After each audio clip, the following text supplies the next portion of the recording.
already been modeling this, we're beginning to see some preliminary results. It appears to be. Crops are down in so-called Europe. It appears to be in other places across the planet. Crops are down in terms of tonnage, wheat, spelt, and things of this nature. Now, here in the North-Amexem, we won't know until, again, after Moore's Reemergence Day, about 15 Earth days after, give or take, what the crop is going to look like over here. And since almost half of the global supply of wheat and spelt and things like that come from this side of the ocean, that will give a pretty good indicator as what's going to be happening with inflation based upon food. Scarcity now, the decreased amount of food available for consumption. There could be consequences for those who are not prepared for things like this.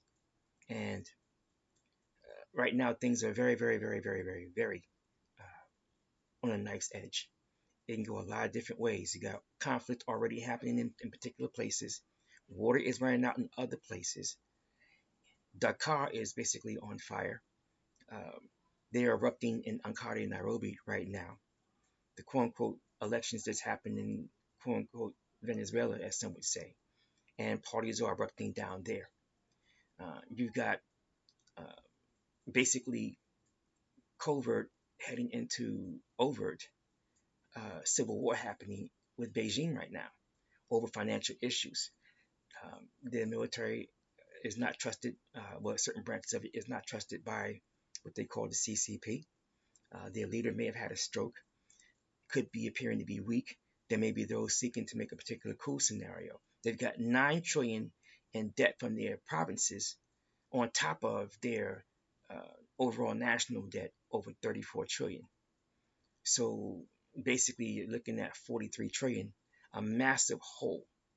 They're now attempting to fill it by raising taxes and having the internal police to go after every business owner over taxes they have paid over the last 30 Earth years. They're that desperate.